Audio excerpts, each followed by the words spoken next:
It's Local Edition. Brad Pomerance here, coming to you from San Diego County, joined by Mike Diaz. He is a new member of the Chula Vista City Council.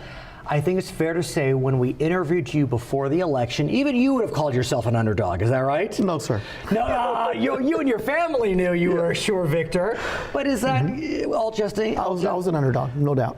You did it in style. Yes. 54%. 54%. I think at the end of the day, shoe leather paid off. Explain that. I want our viewers to really understand what you're saying, because it is retail politics at its best. Absolutely, and that's how you win campaigns these days. I think I'm guessing that I was probably the least funded candidate that ever won a seat to city council. I spent about $10,000 total. Come on. People are spending $90,000, $100,000 for those seats. Chula Vista, over 250,000 people. Now, you were running by districts. Yes. First time your city had districts, but divide it by 4. It's 26,000 voters. Yeah, I'm not great at math, but still, I mean, you pulled it out. Yeah, I did a lot of walking. You know, I went out there and I earned every vote. People got to see me and talk to me and feel what I was all about, and I think that makes a huge difference. And you know what? I'm bringing that to City Hall. Tell us about it. And I know you're in. Tell us about it. I'm not trying to point fingers at my peers, because I know everyone has their own situations. Yeah. I'm blessed. I'm retired.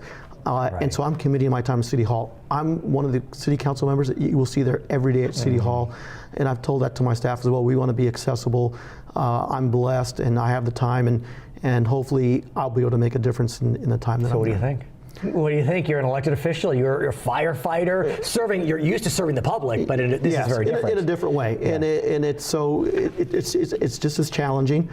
We have issues, but right now the economy is doing a little bit better. Yeah, we have Measure P, which we'll talk about in a little bit. Let's do it right now. How about? Okay. Okay. And you know, when times are good and money is coming in, it's a good time to be on a city council. Yeah. It's when the money's not rolling in and when you're deciding, you know, where do we cut? Do we lay people off? Those are the bad times. So let's go to Measure P. Measure P, a citywide sales tax increase of 0.5 cent.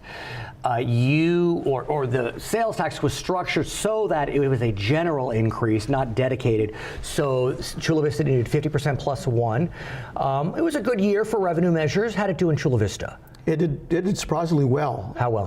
68%. Huh. And so the community, I think, understood that there were some needs, and there is. I don't think anybody will debate it. I opposed it. Right, and I wanted to ask you about that, because here you are running against Measure P vocally, and yet you win with 54% solid win. Measure P wins with 68%. That means people voted for Mike Diaz and for Measure P. Right, and I think the good news is, in one of our council meetings where I opposed it, the meaning mayor, before you ran, before I was elected, the mayor said, "Well, Mike Diaz, when you get elected, you can hold our feet to the fire." Sure, so I think the citizens they got a win-win. We got Measure P passed, and we have a city council member that's going to make sure that it gets spent the way the voters. So what are you doing?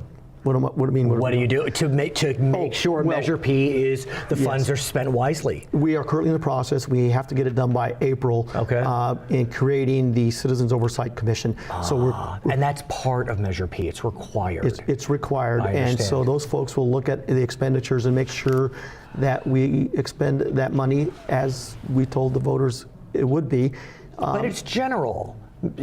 Under the statute, so you have leeway. How do you hope the money is spent?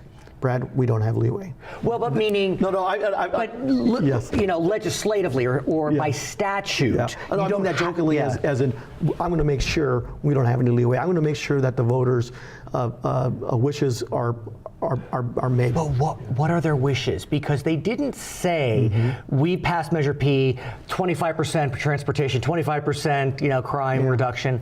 Well, that's where the leeway is. There was actually an expenditure plan that stated how much every department was going to get. For example, we know that fire, the public safety is going to get 40%, and it even goes further and breaks it down to what police is going to get. It even breaks it down. We have an asset management program in the city, which we use to drive how much money we needed, where those monies are going to go to. And so like police, they're going to get a new CAD system, computer-aided dispatching system. We're going to have AVL, which allows the dispatch to know exactly where every police vehicle is. And that helps to erase boundaries for where police officers normally patrol, so we can get the unit that's closest to a call there and there's going to be a lot of police officers. We're going to get their own radios. I want to talk about another measure that was on the ballot in November. This was statewide. You're laughing. It's Prop 64, legalizing marijuana. It wasn't close. It passed with 57% of the vote. Every coastal county, including San Diego, almost every Southern California county, it was a romp.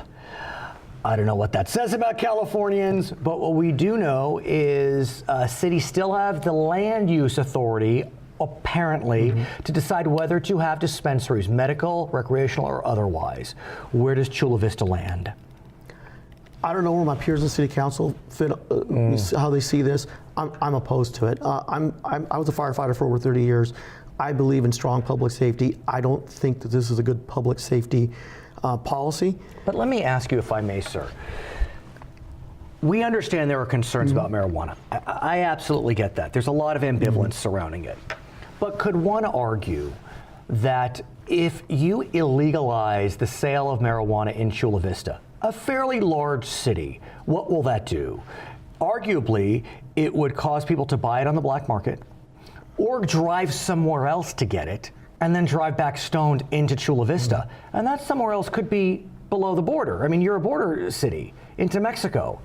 So could one argue, as a matter of public safety, you should have at least a dispensary or two? No, I don't think that makes sense. I'm totally opposed to it. And one of the reasons, well, let's just look at the measure itself. In the measure, they talk about where some of this tax money is going to go to, and the drafters of 64 realize that it's not a good idea for California because millions of dollars are going into things like creating research on what it does to the community, how to combat, how to educate, how to treat for the addiction. I feel your pain. I do, but the measure passed. And so as much as we may dislike the measure, and as much as there may be problems with the measure, the initiative process, we can go on and on, it's here. Right. And so, San Diego County voted yes. I'm not sure what Chula Vista did. And look, I'm just playing the other side, but look, there could be revenue for Chula Vista. Right, but then we get into a slippery slope because before marijuana, there's been another industry that's been around a lifetime, right? Alcohol? Prostitution. Oh, prostitution. So should we start taxing prostitution? Right, but arguably prostitution is, well, I mean, you could say people are consenting, and I don't know. But what I do know is that we do have the legalization of marijuana today. Right. So let's talk more broadly. Well, let me just finish with this. So my goal, and let's go back to the very beginning about me getting elected. Really, I don't know anybody anything. Nobody went out there and endorsed me other than firefighters who are my brothers and sisters. Amen. I don't know anybody anything. And I'm not going to be a career politician. So I'm going to work based on what I think and on my heart. And my heart tells me marijuana is not good for the community. What is District 3? District 4. What does District 4 tell you?